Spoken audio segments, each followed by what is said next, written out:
আসসালামু আলাইকুম বন্ধুরা। একজন কৃষ্ণাঙ্গ ছেলে যখন এক শ্বেতাঙ্গ মেয়ের প্রেমে পড়ে যায়, তখন সেই মেয়ের বাবা মা ছেলেটার সাথে এমন মারাত্মক ভৌতিক কিছু করে ফেলে যা আপনি চিন্তাও করতে পারবেন না। তো আপনাদের মাথা নষ্ট করতে আজকের এই মুভিটা নিয়ে হাজির হলাম আমি। মুভির শুরুতেই আমরা একজন কৃষ্ণাঙ্গ লোককে কিডন্যাপ হতে দেখতে পারি, কিন্তু সেই লোকটা কে ছিল আর তাকে কিডন্যাপই বা কেন করা হলো সেটা না হয়ে একটু পরেই জানাচ্ছি। এরপর আমরা দেখতে পাই গল্পের প্রধান চরিত্র ক্রিস যে কিনা তার গার্লফ্রেন্ড রোজের বাবা মায়ের সঙ্গে আজকে দেখা করতে যাবে, কিন্তু সে এটা নিয়ে বেশ টেনশন করছিল যে রোজের বাবা মা তাকে অ্যাকসেপ্ট করবে কিনা, কারণ আমরা তো দেখতেই পাচ্ছি যে রোজ একজন শ্বেতাঙ্গ আর ক্রিস ছিল কৃষ্ণাঙ্গ। যদিও বর্তমানে বর্ণবাদ অনেকটা কমে এসেছে, কিন্তু আজও অনেকের কাছে এই বিষয়টা খুবই সিরিয়াস। অনেকে তো এটাকে এতটাই সিরিয়াসলি নিয়ে নেয় যে শ্বেতাঙ্গ লোকেরা কৃষ্ণাঙ্গদের সাথে বন্ধুত্ব তো দূরের কথা, ঠিকমতো কথা পর্যন্ত বলতে চাইতো না। আর তার উপর ক্রিস তো আজকে আবার শ্বেতাঙ্গ পরিবারের জামাই হবার স্বপ্ন দেখছে। এটা নিয়ে তার মনের ভিতরে বিভিন্ন ধরনের জল্পনা কল্পনা চলছিল। রোজ এটা বুঝতে পারে, সে বলে যে তুমি একদম চিন্তা করো না, আমার বাবা মা মোটেও রেসিস্ট নয়, তারা তোমাকে দেখে অনেক খুশি মনে অ্যাকসেপ্ট করে নেবে। আর তখন ক্রিস কিছুটা শান্ত হয়ে রোজের সাথে তার বাড়ির উদ্দেশ্যে রওনা দেয়। তো যেতে যেতে হঠাৎ করে ক্রিসের কাছে তার পুলিশ বন্ধু রে কল করে। তার সাথে কথা শেষ করে ক্রিস আর রোজ যখন নিজেদের মধ্যে কথা বলছিল, ঠিক তখনই হঠাৎ একটা বন্য হরিণ তাদের গাড়ির সামনে চলে আসে। এমন আচমকা ঘটনায় রোজ গাড়ির কন্ট্রোল হারিয়ে ফেলে আর অ্যাক্সিডেন্টে হরিণটা সেখানেই মারা যায়। ক্রিস সেটা দেখে বেশ ঘাবড়ে যায় আর তারা তৎক্ষণাৎ পুলিশকে ফোন করে বিষয়টা জানিয়ে দেয়। আর পুলিশ আসার পরে রোজ তাকে সব কিছু খুলে বলে। যদিও গাড়িটা রোজ চালাচ্ছিল, কিন্তু পুলিশ বারবার ক্রিসের আইডি দেখতে চায়। এতে করে রোজ বুঝে গিয়েছিল যে ক্রিস ব্ল্যাক হবার কারণে পুলিশেরা তাকে হেনস্থা করতে চাইছে। আর তাছাড়াও পুলিশেরা ভেবেছিল যে ক্রিস হয়তো রোজের ড্রাইভার হবে। তাই এখানে রোজ কৌশলে ব্যাপারটাকে সামলে নেয় আর সেখান থেকে বেরিয়েও আসে। তারপর তারা বাড়িতে পৌঁছেও যায়। সেখানে রোজের বাবা মা তাকে খুব আদরের সাথে স্বাগত জানায়, তাদের সাথে ভালো ব্যবহার করে আর ভালো অতিথিয়তা দেখে ক্রিস বেশ ইমপ্রেস হয়ে যায়। রোজের বাবা ডিন একজন নিউরোসার্জন ছিল আর তার মা মিসি একজন সাইকাইট্রিস্ট। তারা দুজনেই যথেষ্ট ওপেন মাইন্ডেড, তাই তারা ক্রিসকে খুব সহজে অ্যাকসেপ্টও করে নেয়। ডিন অর্থাৎ রোজের বাবা ক্রিসকে তাদের পুরো বাড়িটা ঘুরিয়ে দেখায়। এরই মাঝে হঠাৎ করে ক্রিস একজন বৃদ্ধ লোকের ছবি দেখতে পায়। সে থেমে যায়। তখন ডিন বলে যে এটা আমার বাবার ছবি, আমার বাবা খুবই ভালো একজন রানার ছিল, এমনকি সে অলিম্পিকেও সিলেক্ট হয়েছিল, কিন্তু দুর্ভাগ্যবশত জিততে পারেনি। এসব কথা বলতে বলতে গার্ডেনের দিকে গেলে ক্রিস একটা অদ্ভুত ব্যাপার লক্ষ্য করে, কারণ গার্ডেনে যে মালির কাজ করছিল সে একজন কৃষ্ণাঙ্গ ছিল আর এই ছেলেটার নাম ছিল ওয়াল্টার। এর আগে বাড়িতে ঢুকে বাড়ির হেল্পিং হ্যান্ড জর্ডেনার সঙ্গেও তার দেখা হয়েছিল আর সেও ছিল একজন কৃষ্ণাঙ্গ। এখানে ক্রিসের মনে কিছুটা খটকা লাগতে শুরু করে, তবে কিছু বলার আগে ডিন তাকে বলে যে আমি জানি তুমি কি ভাবছো, কিন্তু তোমার ধারণা একেবারেই ভুল। আসলে এরা দুজন আমার বাবা মায়ের দেখাশোনা করত, আর আমার বাবা মা মারা যাবার পরে আমি এদের দুজনকে আমার বাড়িতেই রেখে দিয়েছি। ক্রিস যখন ব্যাপারটা বুঝতে পারে তখন বিষয়টা একেবারে স্বাভাবিকভাবে নিয়ে নেয়। এরপর তারা যখন বাইরে বসে আড্ডা দিচ্ছিল তখন জর্ডিনার আচরণ ক্রিসের কাছে অনেক অদ্ভুত মনে হয়, কিন্তু তখনই মিসি সেখানে এসে ব্যাপারটা সামলে নেয়। আর সেদিন রাতে রোজের ভাই জেরিমির সঙ্গে তার দেখা হয়ে যায় আর সবাই তারা একসঙ্গে খাওয়া দাওয়া করতে বসে। সেখানে জেরিমির আচরণ ক্রিসের কাছে বেশ অদ্ভুত মনে হয়, কারণ সে খুব কৌশলে ক্রিসকে বিভিন্নভাবে অপমান করার চেষ্টা করছিল। তবে ক্রিস ব্যাপারটা বুঝে ফেলে আর ডিন আর মিসি তখন জেরিমিকে বাধা দেয় আর সে শান্ত হয়ে যায়। এরপর রোজ তার ভাইয়ের আচরণের জন্য ক্রিসের কাছে ক্ষমা চেয়ে নেয়, আর তার কাছেও ব্যাপারটা বেশ অদ্ভুত মনে হচ্ছিল, কারণ এর আগে কখনোই তার পরিবারের লোকেরা তার বয়ফ্রেন্ডের সাথে এমন আচরণ করেনি। এখানে একটা বিষয় আপনাদের জানিয়ে রাখি যে রোজ একদিন ক্রিসকে বলেছিল যে তার আগে রোজের কোনো ব্ল্যাক বয়ফ্রেন্ড ছিল না। তাহলে জেরিমির এই আচরণ ক্রিসের ব্ল্যাক হবার কারণে ছিল, নাকি এর পেছনে লুকিয়ে আছে অন্য কোনো রহস্য? এটার উত্তর জানার জন্য আপনাকে আরও একটু অপেক্ষা করতে হবে। তো এরপর রাতের বেলা ঘুমাতে গেলে ক্রিসের আবার কোনোভাবেই ঘুম আসছিল না। তবে এর মধ্যে সে খুব বেশি প্রশ্ন খোঁজে না, কারণ এটা নতুন জায়গা ছিল, নতুন পরিবেশ, তাই খুব সহজে ঘুম আসবে না, এটাই ছিল স্বাভাবিক। স্বাভাবিক। তাই ক্রিস একটা সিগারেট খাওয়ার জন্য বাইরে আসে, আর তখনই সে দেখতে পায় যে ওয়াল্টার দ্রুত গতিতে তার দিকে দৌড়ে আসছে। তবে ক্রিসের সামনাসামনি আসা মাত্রই সে মোড় ঘুরে অন্যদিকে চলে যায়। এটা দেখে ক্রিস বেচারা হতভম্ব হয়ে যায়, আর এরপর সে আবারও বাড়িতে চলে গেলে মিসি হঠাৎ করে তাকে পেছন থেকে ডাক দেয়। সে পাশের রুমে বসে চা খাচ্ছিল। এত রাতে মিসির জেগে থাকাটা ক্রিসের কাছে বেশ অদ্ভুত মনে হয়, কিন্তু তবুও মিসির কথা শুনে সে তার সামনে গিয়ে বসে। এখানে ক্রিসের সিগারেট খাওয়ার অভ্যাসটা আসলে মিসির পছন্দ ছিল না, তাই সে ক্রিসকে সিগারেট খাওয়ার অভ্যাসটা ছাড়তে বলে দেয়। আর তখন ক্রিস বলে যে আমি চেষ্টা করছি, খুব দ্রুতই ছেড়ে দেব। তখনই হঠাৎ মিসি বলে ওঠে যে তুমি একবার আমার কথায় রাজি হলে তোমার অভ্যাসটা একেবারেই চলে যাবে। ক্রিস এটা শুনে বুঝতে পারে যে মিসি হিপনোটাইজের কথাবার্তা বলছে, কারণ এর আগেও সে একবার ক্রিসকে হিপনোটাইজের বিষয়টা বলেছিল। তো যাই হোক, তখন ক্রিস কোনোভাবেই এই কাজ করতে রাজি হচ্ছিল না। তো মিসি আর তাকে জোর জবরদস্তি করে না, সে চায়ের কাপটা উঠিয়ে চামচ দিয়ে চিনি মিক্স করতে শুরু করে। আর এরপর সে ক্রিসকে তার মায়ের মৃত্যুর ব্যাপারে জিজ্ঞাসা করে। তার বাবা অনেক আগে তাকে ছেড়ে চলে গিয়েছিল, আর এরপর তার মা একটা রোড অ্যাক্সিডেন্টে মারা যায়। ক্রিস তখন অনেক ছোট ছিল। মিসি তখন তাকে জিজ্ঞাসা করে যে তোমার মায়ের অ্যাক্সিডেন্টের সময় তুমি কোথায় ছিলে? ক্রিস বলে যে আমি আমার রুমে টিভি দেখছিলাম। সেটা শুনে মিসি বলে ওঠে যে তুমি কেমন ছিলে, তোমার মায়ের অ্যাক্সিডেন্ট হয়েছে সেটা শুনেও তুমি টিভি দেখে যাচ্ছিলে। এ কথা শোনা মাত্রই ক্রিসের দম বন্ধ হয়ে আসতে শুরু করে, কারণ ওই সময়টাতে সে যেহেতু অনেক ছোট ছিল, তাই সে কি করবে সেটা বুঝেই উঠতে পারেনি। তবে পরবর্তীতে সে জানতে পারে যে অ্যাক্সিডেন্টের কিছুক্ষণ পরেও তার মা বেঁচে ছিল। হয়তো সময় মতো তার কাছে পৌঁছাতে পারলে তাকে বাঁচানো সম্ভব হতো। কিন্তু ক্রিস তো তখন কিছুই করতে পারেনি, যে কারণে সে আজও তার মায়ের মৃত্যুর জন্য নিজেকেই দায়ী মনে করে। সে ভাবে যদি দ্রুত সে কোনো স্টেপ নিতে পারত তাহলে তার মা আজ বেঁচে থাকতো। তো এরই মাঝে মিসি বলে ওঠে যে এখন আমি যেটা বলবো তুমি সেটাই শোনো, তুমি এখন অন্ধকার একটা ঘরে আটকা পড়ে যাবে। আর এই কথা শোনা মাত্রই ক্রিস একটা অন্ধকার গর্তে পতিত হয় এবং ক্রমশই সে দুলিয়ে যেতে শুরু করে, আর সাথে সাথে তার ঘুম ভেঙে যায়। আর তখনই বোঝা যায় যে এই সব কিছুই হয়তোবা তার স্বপ্ন ছিল। এরপর সে রুম থেকে বাইরে বেরিয়ে আসে আর দেখতে পায় যে ওয়াল্টার কাঠ কাটছে। ক্রিস তখন কৌতূহলবশত তার কাছে গিয়ে কথা বলতে শুরু করে, আর তখন ওয়াল্টার তার কাছে গত রাতের কাজের জন্য ক্ষমা চায়। অর্থাৎ গত রাতে ক্রিসের সামনে সে যে আচমকায় চলে এসেছিল সে ব্যাপারটা। সে বলে যে আমি আসলে প্রত্যেক রাতে এক্সারসাইজ করি, আর তার মাঝে হঠাৎ তুমি আমার সামনে চলে এসেছিলে বলে তোমাকে ভয় পাইয়ে দেবার জন্য অনেক দুঃখিত আমি। তো এই কথাটা শুনে ক্রিসের মাথা তো একেবারে ঘুরে যায়, কারণ সে বুঝতে পারে যে ওয়াল্টারকে দেখাটা তার কোনো স্বপ্ন ছিল না, এটা সত্যি সত্যি ঘটেছিল। ক্রিস বুঝতে পারে যে তার মানে মিসির সঙ্গে দেখা হওয়াটাও সত্য ছিল। আর এসব কিছু ভাবতে ভাবতে সে সিগারেট বের করে খেতে গেলে সেটা দেখে তার যেন কেমন ঘৃণা হতে থাকে। তখনই সে নিশ্চিত হয়ে যায় যে মিসি আসলে তাকে হিপনোটাইজ করেছে। সে দ্রুত বিষয়টা রোজকে জানায়, আর রোজ তার কথা শুনে অবাক হয়ে যায়।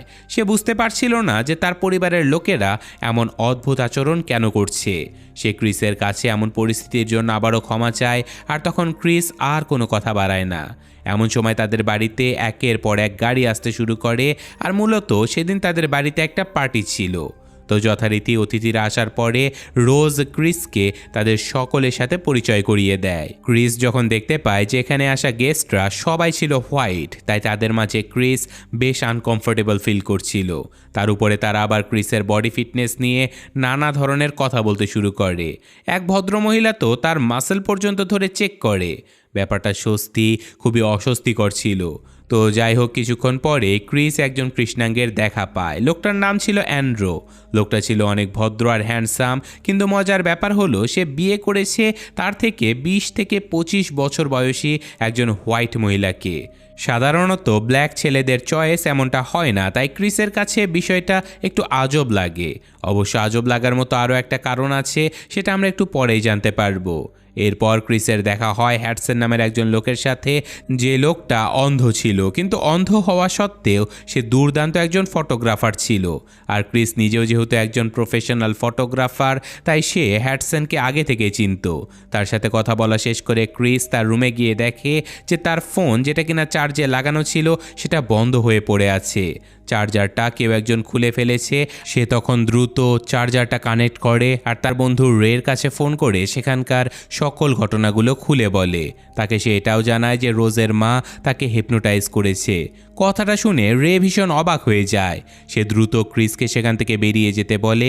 আর এমন সময় রোজ সেখানে আসলে ক্রিস তাকে বলে যে দেখো, আমার ফোনের চার্জারটা কেউ খুলে রেখেছে, আমার মনে হয় এটা জর্ডিনার কাজ হতে পারে। তো সর্বশেষ আমি আসলে তাকে এই রুমে ঢুকতে দেখেছিলাম। রোজ তখন তার কথা মানতে চায় না, কিন্তু ক্রিসের মনে হয় যে জর্ডিনা হয়তো তার উপরে খারাপ নজর দিচ্ছে, কারণ সে শুরু থেকেই ক্রিসের দিকে খুবই অদ্ভুতভাবে তাকাচ্ছিল। কিন্তু রোজ তার কথায় তেমন একটা পাত্তা দেয় না। এরপর রোজ সেখান থেকে চলে গেলে জর্ডিনা এসে ক্রিসকে বলে যে আমি ইচ্ছে করে চার্জারটা খুলিনি, হয়তোবা কাজ করতে গিয়ে ভুলবশত খুলে গেছে। ক্রিস তখন তার সাথে কোনো রিয়্যাক্ট করে না, তবে জর্ডিনার আচরণ এখনও তার কাছে অদ্ভুত মনে হচ্ছিল, কারণ সে ক্রিসের দিকে তাকিয়ে কাঁদছিল, কিন্তু তার মুখের এক্সপ্রেশন তার থেকে একেবারে আলাদা। তার মুখে একেবারে হাসি ছিল। তবে ক্রিস এইসব কিছু গুরুত্ব না দিয়ে আবারও পার্টিতে ফিরে আসে। সেখানে সে লুকিয়ে অ্যান্ড্রুর একটা ছবি তোলার চেষ্টা করে, কিন্তু দুঃখের বিষয় তার ফোনের ফ্ল্যাশলাইটটা অন থাকার কারণে সবাই বুঝে যায়। তবে এখানে আচমকায় ঘটে যায় অদ্ভুত এক কাণ্ড। তার ফ্ল্যাশলাইটটা অ্যান্ড্রুর চোখে পড়ার সাথে সাথে তার চেহারার এক্সপ্রেশন একেবারেই পাল্টে যায়। তার নাক থেকে রক্ত বেরোতে শুরু করে আর সে সোজা ক্রিসের উপরে অ্যাটাক করে বসে। সে ক্রিসকে সেখান থেকে চলে যেতে বলছিল। এদিকে ক্রিস তার কথার মাথামুন্ডু কিছুই বুঝে উঠতে পারছিল না। তখন পার্টিতে আসা সবাই অ্যান্ড্রুকে সামলে ভেতরে নিয়ে যায় আর মিসি তার ট্রিটমেন্ট করে সুস্থ করে বাইরে বেরিয়ে আসে। অ্যান্ড্রু তখন আবারও আগের মতোই স্বাভাবিক আচরণ করছিল। সে ক্রিসের কাছে ক্ষমাও চেয়ে নেয়। আর তখন মিসি ক্রিসকে বলে যে আসলে অ্যান্ড্রুর একটু মানসিক সমস্যা রয়েছে, তার চোখে ফ্ল্যাশলাইট পড়লেই সে আক্রমণাত্মক হয়ে ওঠে। ক্রিস তখন বিষয়টা নিয়ে আর মাথা ঘামায় না, কিন্তু এভাবে আচমকা অ্যাটাক হওয়াতে সে একটু ঘাবড়ে গিয়েছিল। তখনই রোজ তাকে নিয়ে বাইরে চলে আসে। আর অন্যদিকে ক্রিসের অনুপস্থিতিতে সেই সময় পার্টিতে থাকা সবাই একটা অদ্ভুত গেম খেলতে শুরু করে। এখানে ডিন ক্রিসের ছবি নিয়ে আঙুল দিয়ে কিছু একটা ইশারা করছিল আর সবাই তাতে রেসপন্স করছিল। তো এখন এটা কি আসলে কোনো গেম ছিল নাকি অন্য কিছু, সেটাই আসল চিন্তার বিষয়। এদিকে রোজ আর ক্রিস পাশের একটা লেকের পাড়ে গিয়ে বসে। আর তখন ক্রিস রোজকে বলে যে আমি এখানে থাকতে চাই না, আমার কাছে কেমন যেন সব কিছু অদ্ভুত মনে হচ্ছে। রোজ তার কথা শুনে আপসেট হয়ে বলে যে তুমি আমাকে ছেড়ে চলে যাবে। রোজের মন খারাপ দেখে সে বলে যে আমি তোমাকে ছেড়ে কোথাও যাব না, তুমি ছাড়া আমার আর কেই বা আছে বলো। তখন রোজ বলে যে ঠিক আছে, আমারও এখানে থাকতে একেবারে ভালো লাগছে না, চলো আমরা কালকেই শহরে ফিরে চলে যাই। ক্রিস তার কথা শুনে একটু স্বস্তি পায়। এরপর তারা আবারও বাড়িতে ফিরে আসে আর ততক্ষণে রাত হয়ে গিয়েছিল। আর রাত হবার কারণে গেস্টরাও একে একে চলে যেতে শুরু করেছিল। আর এদিকে ক্রিস তার রুমে গিয়ে তার বন্ধু রেকে অ্যান্ড্রোর ওই ছবিটা পাঠায়। তবে ছবিটা দেখে রে লোকটাকে চিনে ফেলে। মূলত অ্যান্ড্রো তাদেরই এক ফ্রেন্ডের বয়ফ্রেন্ড ছিল, কিন্তু 6 মাস আগে সে অদ্ভুতভাবে নিখোঁজ হয়ে যায়। পুলিশ তাকে খোঁজার অনেক চেষ্টা করেছে, কিন্তু তার হদিস কখনোই পাওয়া যায়নি। আর এই কারণে ক্রিস তার ছবিটা তুলেছিল, কারণ তার কাছে অ্যান্ড্রোকে খুবই চেনা চেনা মনে হচ্ছিল। তবে এখানে আরও একটা রহস্য আছে, যেটা মূলত গল্পের একদম শুরুতে আমরা যে লোকটাকে কিডন্যাপ হতে দেখেছিলাম সেটাই ছিল এই অ্যান্ড্রো। তবে তখনকার অ্যান্ড্রো আর এখনকার অ্যান্ড্রোর মধ্যে আকাশ পাতাল তফাৎ ছিল। তার পোশাক পরিচ্ছদ, চলাফেরা সব কিছুই পাল্টে গেছে। তার থেকেও বড় প্রশ্ন হচ্ছে কিডন্যাপ হবার পরে সে এখানে পৌঁছালো কিভাবে। তো এইসব কিছু ভেবে ক্রিস খুবই ভয় পেয়ে যায়। সে ওই রাতেই সেখান থেকে বেরিয়ে যেতে যাচ্ছিল। তাই সে দ্রুত রোজকে ব্যাগ গুছিয়ে নিতে বলে আর রোজও তার কথা মতো ব্যাগ গোছাতে চলে যায়। আর এমন সময় ক্রিসের চোখে পড়ে তাদের রুমে থাকা একটা ছোট্ট স্টোরেজ রুমের দিকে, যেটা সে আগে কখনোই খেয়াল করেনি, কারণ ওই রুমের দরজা সবসময় লক করা থাকতো। সে কৌতূহলবশত রুমটার কাছে গেলে ভেতরে একটা বক্স দেখতে পায়। বক্সটা খোলা মাত্রই তার চোখ ছানা বড়া হয়ে যায়, কারণ বক্সের ভেতরে অনেকগুলো ছবি ছিল। সেগুলোতে রোজকে অনেকগুলো ব্ল্যাক ছেলেদের সঙ্গে দেখা যাচ্ছিল। ছবিগুলো দেখে বোঝা যাচ্ছিল যে ছেলেগুলো রোজের বয়ফ্রেন্ড, কিন্তু রোজ তো তাকে বলেছিল যে তার কখনোই কোনো ব্ল্যাক বয়ফ্রেন্ড ছিলই না। তাহলে এরা কারা? এছাড়াও আরও একটা অদ্ভুত ব্যাপার হলো সেখানে ওয়াল্টার এবং জর্ডিনার ছবিও ছিল। তাহলে রোজ কি লেসবিয়ান ছিল? কিছুই বুঝে উঠতে পারছিল না ক্রিস। তো এরই মাঝে রোজ আবার সেই ঘরে চলে আসে। আর এখন ক্রিস তাকে নিয়ে তো সেখান থেকে বেরোনোর চেষ্টা করে, কিন্তু সমস্যা হচ্ছে রোজ তার গাড়ির চাবিটাই খুঁজে পাচ্ছে না। চাবিটা সে তার ব্যাগের ভেতরে রেখেছিল, কিন্তু এখন সেটা কোনোভাবেই খুঁজে পাচ্ছিল না। এদিকে তারা বাড়ি থেকে বের হবার সময় রোজের পুরো পরিবার অদ্ভুতভাবে তাকে ঘিরে ধরে। এইসব কিছু দেখে ক্রিস ভীষণ ঘাবড়ে যায়, আর মিসি তাকে বলে যে এত রাতে কোথায় যাচ্ছ, আমাদের সাথে অন্তত এক কাপ চা তো খেয়ে যাও। কিন্তু ক্রিস তাতে রাজি হয় না। এরপর ডিন তাকে জিজ্ঞাসা করে যে তোমার উদ্দেশ্য কি। ক্রিস বলে যে আপাতত আমার উদ্দেশ্য গাড়ির চাবিটা খুঁজে বের করা। তখন ডিন কেমন যেন অদ্ভুত সব কথাবার্তা শুরু করে দেয়, যেমন আমাদের জন্ম মৃত্যু কোনো কিছুর উপরেই কিন্তু আমাদের হাত নেই, তাই এগুলো অন্যের হাতেই ছেড়ে দেওয়া উচিত। তো এইসব কথার মাথা মুন্ডু ক্রিস কিছুই বুঝে উঠতে পারছিল না, তাই সে এসব কিছুর তোয়াক্কা না করে রোজকে দ্রুত চাবিটা বের করে দিতে বলে। কিন্তু রোজ তখনও চাবিটা খুঁজেই পাচ্ছে না। আর একটা পর্যায়ে ক্রিস রাগারাগি করতে শুরু করলে জেরেমি তার কাছে গিয়ে তাকে ভয় দেখায়। তবে তখনই হঠাৎ অদ্ভুতভাবে রোজের চেহারার এক্সপ্রেশন পাল্টে যায়। সে ক্রিসকে চাবিটা দেখিয়ে বলে যেটা আমার কাছেই ছিল, কিন্তু আমি তোকে চাবিটা দিতে পারবো না। ক্রিসের মাথায় তখন যেন আকাশ ভেঙে পড়ে। সে বুঝতে পারে যে একটা বড় ঝামেলায় সে ফেসে গেছে। সে তৎক্ষণাৎ সেখান থেকে পালানোর চেষ্টা করে, কিন্তু সেই মুহূর্তে মিসি চায়ের কাপ এনে তাকে আবারও হিপনোটাইজ করে ফেলে। এদিকে রে বারবার ক্রিসকে ফোন করেই যাচ্ছিল, কিন্তু ক্রিসের কোনো খোঁজই পাওয়া যাচ্ছিল না। ফোন বারবার বন্ধ দেখাচ্ছিল, তাই সে খুবই টেনশনে পড়ে যায়। কিন্তু সে যে ক্রিসের কাছে যাবে তারও কোনো উপায় ছিল না, কারণ সে রোজের বাড়ির অ্যাড্রেসও জানতো না।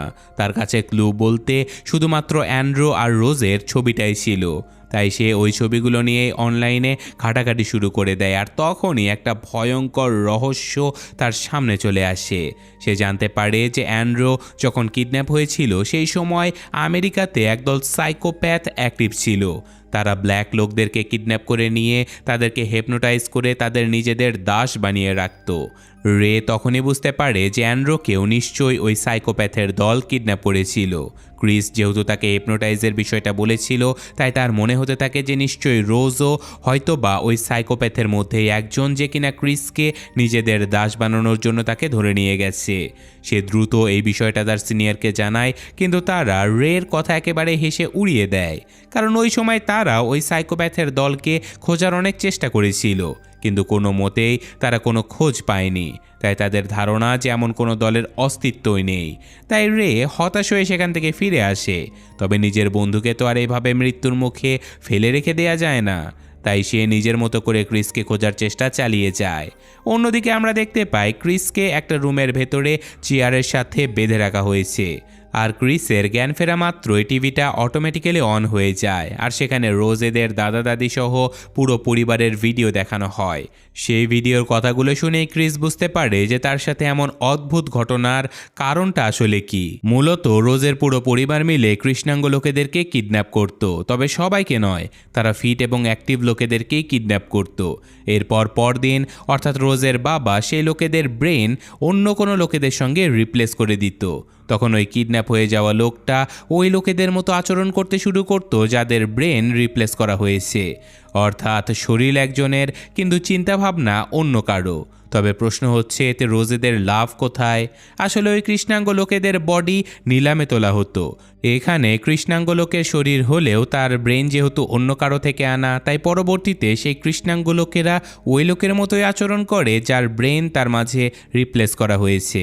আর এক্ষেত্রে সকল বৃদ্ধ লোকেরা তাদের ব্রেন রিপ্লেস করায়। এতে করে মৃত্যু পথযাত্রী ব্যক্তিদের পরিবার তাদের সেই সদস্যকে ফিরে পায় নতুন এক শরীরে। আর এই জন্যই সেদিন পার্টিতে সকল মানুষ বৃদ্ধ ছিল, যারা নিজেদের ব্রেন একজন সুস্থ সবল ব্যক্তির সাথে রিপ্লেস করে আরও একবার বেঁচে উঠবে। আর এটা নিয়ে ছিল রোজেদের বিজনেস।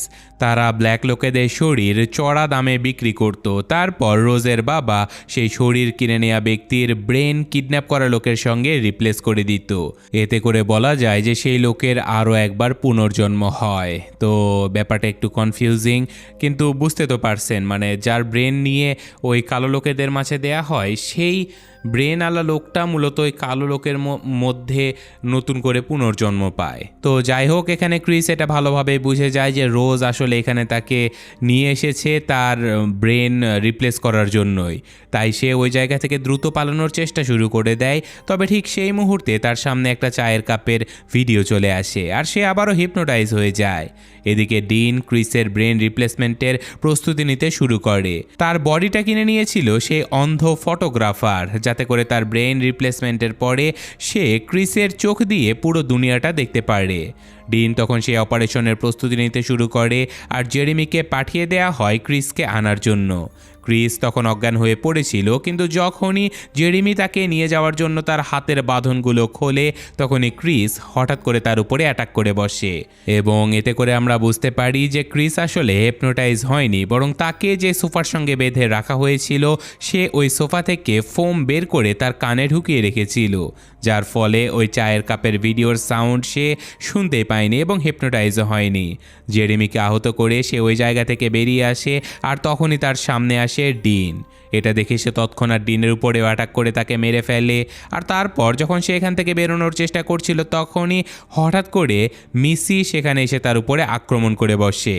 তখন ক্রিস তাকেও খুন করে ফেলে আর এরই মাঝে জেরেমির জ্ঞান ফিরে আসে। সে আবারও ক্রিসের উপরে অ্যাটাক করে তাকে সেখান থেকে বের হতে বাধা দেয়। রোজ তখন কানে হেডফোন লাগিয়ে গান শুনতে শুনতে নতুন টার্গেট খুঁজছিল, যার কারণে সে বাইরে কি হচ্ছে সেটা টেরই পায়নি।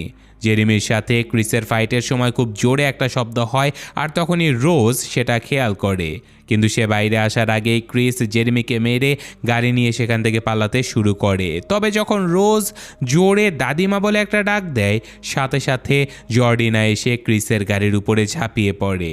ক্রিস তখন ভয়ে গাড়িটা থামিয়ে দেয়। সে চাইলে এই বিষয়টাকে অ্যাভয়েড করে সেখান থেকে চলে যেতে পারত, কিন্তু তখন তার নিজের মায়ের কথা মনে পড়ে যায়। সে সব সময় মনে করত যে তার অবহেলার কারণেই তার মা মারা গেছে, তাই জর্ডিনাকে সে কোনোভাবেই অ্যাভয়েড করতে পারে না। সে দৌড়ে গিয়ে মেয়েটাকে তুলে এনে গাড়িতে বসিয়ে সেখান থেকে পালাতে শুরু করে, কিন্তু এই সিদ্ধান্ত তার জীবনের সবচেয়ে বড় কাল হয়ে দাঁড়ায় কিছুক্ষণ পরে, কারণ জর্ডিনা হঠাৎ করে জেগে ওঠে আর তার উপরে অ্যাটাক করতে শুরু করে। তখন ক্রিস দেখতে পায় যে জর্ডিনার মাথায় অপারেশনের চিহ্ন রয়েছে, অর্থাৎ তাকেও ব্রেন ট্রান্সফার করা হয়েছে। আর এই জন্যই রোজ তাকে দাদিমা বলে ডাক দিয়েছিল, কারণ জর্ডিনার ব্রেনের সঙ্গে রোজের দাদিমার ব্রেন রিপ্লেস করা হয়েছিল। আর শুধু তাই নয়, রোজের দাদার ব্রেন রিপ্লেস করা হয়েছিল ওয়াল্টারের সঙ্গে। এই কারণেই মূলত তাকে সেদিন রাতে এত জোরে দৌড়াতে দেখা যায়। এদিকে জর্ডিনার অ্যাটাকে ক্রিস বেসামাল হয়ে গাড়িটা অ্যাক্সিডেন্ট করিয়ে দেয় আর এতে জর্ডিনা সেখানেই মারা যায়। এরই মাঝে রোজ এসে ক্রিসের উপরে গুলি চালাতে শুরু করে আর ক্রিস কোনো রকমে তার কাছ থেকে পালানোর প্রাণপণ চেষ্টা করে, আর তখনই আচমকা ওয়াল্টার এসে তার উপরে অ্যাটাক করে দেয়। তাকেও রোজ অ্যাটাক করার কমান্ড দিয়েছিল। এদিকে ক্রিস ওয়াল্টারকে থামানোর প্রাণপণ চেষ্টা করতে থাকে, কিন্তু তার শক্তির সাথে ক্রিস কোনোভাবেই পেরে উঠছিল না। আর এক পর্যায়ে ওয়াল্টার ক্রিসের গলা চেপে ধরে, আর তখন ক্রিস অনেক কষ্টে ফোনটা বের করে ওয়াল্টারের দিকে একটা ফ্ল্যাশ মেরে দেয়। সেই লাইটটা চোখে পড়ার সাথে সাথে ওয়াল্টারের ঘোর কেটে যায় আর তার নাক থেকে রক্ত পড়তে শুরু করে, কিন্তু সে তখন বিষয়টা রোজকে বুঝতে দেয় না এবং তাকে বলে যে তোমার বন্দুকটা আমাকে দিয়ে দাও। রোজ তখনও ওয়াল্টারকে তার দাদাই মনে করেছিল, তাই সে সহজে বন্দুকটা তাকে দিয়ে দেয়। তবে তখনই ওয়াল্টার সে বন্দুকটা দিয়ে সোজা রোজকেই গুলি করে দেয় এবং সে নিজেও সুইসাইড করে নেয়, কারণ সে কোনোভাবেই চাচ্ছিল না যে তার বডিটা কেউ অপব্যবহার করুক। এই সব কিছু দেখে ক্রিস ভীষণ ভয় পেয়ে যায় আর সে রাগ সামলাতে না পেরে রোজের গলা চেপে ধরে। তবে রোজ তখন মরতে মরতে তাকে বলে যে আমি তোমাকে সত্যি ভালোবেসেছিলাম ক্রিস, তবে আমি বাধ্য হয়েছি এসব কিছু করতে, আমাকে তুমি ক্ষমা করে দিও। এই কথা শুনে ক্রিস রোজকে আর মারতে পারে না, কারণ সে রোজকে আসলে অনেক বেশি ভালোবাসতো। কিন্তু তখনই আরও একবার রোজের ফেস পরিবর্তন হয়ে যায় আর এরই মাঝে সেখানে পুলিশের গাড়িও চলে আসে, অর্থাৎ রোজ তাকে এখানে ফাঁসাতে চাইছিল। কিন্তু সৌভাগ্যক্রমে তখন সেই গাড়িটিতে ছিল ক্রিসের বন্ধু রে। সে ক্রিসকে তৎক্ষণাৎ গাড়িতে উঠে বসতে বলে, কারণ সে ইতিমধ্যেই সবকিছু বুঝে গিয়েছিল, তাই সে কোনো প্রশ্ন না করেই ক্রিসকে নিয়ে সেখান থেকে বেরিয়ে আসে। অন্যদিকে যদিও রোজ তখনও বেঁচে ছিল, কিন্তু সঠিক সময়ে ট্রিটমেন্ট না হবার কারণে সে ওখানে মারা যায়। আর এখানেই মূলত মুভিটা শেষ হয়ে যায়। তো আমার কাছে কিন্তু মুভিটা বেশ ভালোই লেগেছিল, কারণ শুরুর দিকে আমরা বুঝতেই পারিনি যে আসলে ঘটনাটা কী ঘটতে চলেছে। যাই হোক, আপনার কাছে কেমন লেগেছে কমেন্টে জানাবেন। আমি আজকের মতো বিদায় নিচ্ছি, আল্লাহ হাফেজ।